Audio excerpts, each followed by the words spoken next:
우리 국힘의 의원들이 대개가 자산가다고 얘기했지 않습니까? 그제 음. 건물주나 자산가도 예, 예. 얘기했는데 그런 사람들이 국회의원에 많이 이렇게 진입을 하고 있는데 그렇게 되는 이유는 우리 특히 이 공천에 문제가 있는 겁니까? 안 그러면 지역을 바탕으로는 공천 문제, 특히 우리 영남 문제. 뭐 당 구조부터 문제가 있죠. 당의 구조부터 조금 문제가 구체적으로 예. 얘기해 주시면. 그러니까 당장 저희 방송 전에 제가 말씀드린 건데 네. 민주당이 만약 이 정도 사학 최악의 참패를 했으면은 광주에 있는 민주당은 가만히 안 있죠. 왜냐면은 그 사람들은 본인이 이제 그 아주 당 조직부터 활성화돼 있고 그 사람도 이제 거기서부터 시작해서 중앙 권력의 지분을 본인이 가져야 된다는데 굉장히 사활적 이익이 있는 사람들이니까. 근데 음, 대구는 아무런 이야기가 없죠. 지금 이 시점에서 그렇죠. 없죠. 왜냐면은 뭐 저도 이제 이거는 좀 공부를 해봐야 되는데 취재를 해봐야 되는데 이야기 들어보면은 네. 대구의 국민의힘은 그냥 지역 엘리트의 수직적인 구조에 포획돼 있죠. 그러니까 다들 이게 지역에 잘 나가는 분들, 네. 지역 엘리트들이 다들 지역 정치에 후원하고 그 사람들의 자장에 있다 보니까 거슬릴 생각이 없죠. 굉장히 순치돼 있죠. 그러니까 그런 상황의 당 구조화에서 도전할 수 있는 인물이 안 나오죠. 그러니까 생각해 보시면은 이게 그러니까 결국은 뭐 젊은 정치인은 이제 위에서 키운다고 절대 키워지지 않고 본인이 알아서 크는 건데 국힘에서 알아서 크는 사람이 있나요? 구조적으로 쉽지 않네. 없죠. 생각해보니까. 그러니까 이 문제를 그러네요. 생각해 보셔야 돼요. 이 문제를. 이게 음. 왜 혁신이 안 그게 되느냐를 연결이 보면은 되는구나. 네. 이게 단순하게 그냥 뭐 인물이 없다, 정책이 없다 문제가 아니라 결국은 이제 기본적으로 당이 서 있는 기반하고 당이 서 있는 구조의 문제입니다. 이거는. 그러니까 사실은 이게 모든 조직이 마찬가지인데 기업이 위기를 맞고 경영혁신해야 되는 상황이면은 총체적인 조직혁신이 들어가야 되지 그냥 CEO 바꾸고 임원 바꾼다고 되는 문제 아니에요. 그냥 밑에서 누구 끌어올린다고 되는 문제 절대 아니잖아요. 다들 똑같은 거죠. 예. 결국 국힘의 문제는 당 조직의 문제인 거지 핵심은 이거는 뭐 인물의 문제가 아닌 거죠. 그리고 뭐 인물 이야기를 하면은 사실 저는 뭐 지금 국힘의 인물들 특히 지역 경쟁력이 없는 거는 그러니까 지역에서 그러면은 그 정도 없으면 공천 방식을 바꿔야 되거든요. 네. 어떻게든 안 바꾸죠.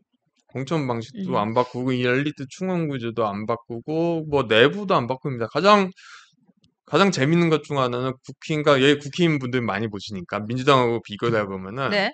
그러니까 국힘은 보좌진을 그냥 하사관으로 쓰고 국힘은 하사관이에요. 하사관으로 쓴다. 하사관이에요. 아, 이것도 좀 맞았다. 민주당은 걔네들도 장교 시켜줘요. 장교 후보들 과정이 있어요. 그래서 상당 부분의 민주당 사람들은 민주당 보좌진은 그러면 본인이 승진 경로가 있으니까 직업 경로가 있으니까 열심히 하고 일체감을 느낍니다.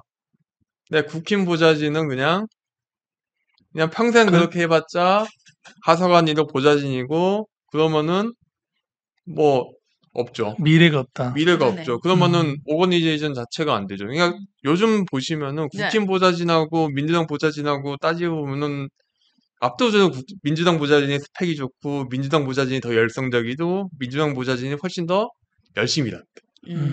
능력도 좋아요. 하여튼 그래서 방금 얘기 네. 들으니까 조 작가님 말씀들 들으니까 얼마 전에 조선일보에 났는 것처럼 네. 보좌관들이 떠난다. 그러니까요. 또 당직자들이 떠난다는 떠난다는 메시지 메시지가 내가 있었죠. 이해가 됩니다. 그럼 요즘에 이렇게 바깥 사회에서 주로 모여서 하는 얘기 중에 하나가 이런 얘기를 많이 국힘은 대구 경북은 당에서 내려오는 지시를 수행하는 거고 그러니까 그 좀 표현이 좀 뭐 그렇습니다만 수행하는 역할 좀 그런 역할밖에 못하고 민주당은 당의 주인으로서 권한을 행사해 가지고 국회의원을 움직이는 거다. 이런 얘기 하는데 그게 조금 전에 단어하고 공감되는 단어입니까? 저는 좀 아닌 것 같아요. 네. 왜냐하면 결국 팬덤 정치 생각해 보면은 네. 당원들의 그러니까 한국의 정당은 지역 조직이 없는 정당이기 때문에 네. 기층 조직이 없는 정당이기 때문에 그런 기능은 정당 민주주의는 저는 굉장히 약하다고 생각하고 밑에서부터 정당 민주주의는 다만 그 TK를 이야기하면은 그 약간 이제 그 민주당이 이번에 2024년 총선이 좀 달라져 가지고 좀 다른 이야기입니다만은 어느 순간 보면은 부산, 대구, 지금 한번 제가 계산해봐야 돼. 2020년까지 보면은 2020년에 대구 국회의원 중에 서울대 출신이 거의 없거나 한 명이던가 거의 없습니다. 영남대, 경북대예요. 왜냐면은 그런데 2020년 시점에서 광주도 마찬가지예요. 전남대, 조선대 유시입니다. 무슨 이야기냐? 네. 결국 지역 내부의 어떤 공천이나 지역 내부 경쟁을 통한 게 되면서 그냥 지역 엘리트들이 그거를 그냥 자리 갖는 게 심해진 거죠. 그렇게 되면서 그냥 중앙 권력에 대한 이야기를 안 하죠. 지방에 있는 사람들은.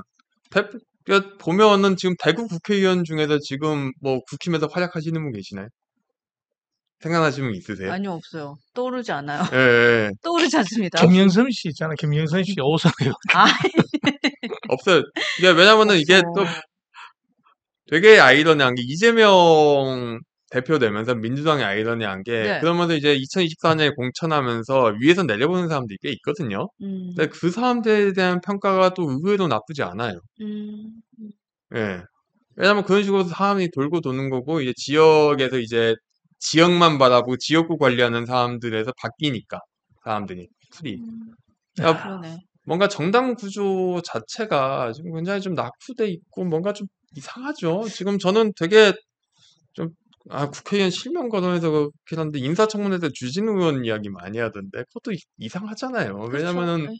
주진우 의원의 핵심은 사실은 윤석열 정부의 핵심 인물이고 윤석열 정부의 가장 최신부에 있던 사람이 그 사람이 여기서 그나마 일을 제일 열심히 한다는 것 자체가 인사청문회에서 그러면 다른 사람 뭐지?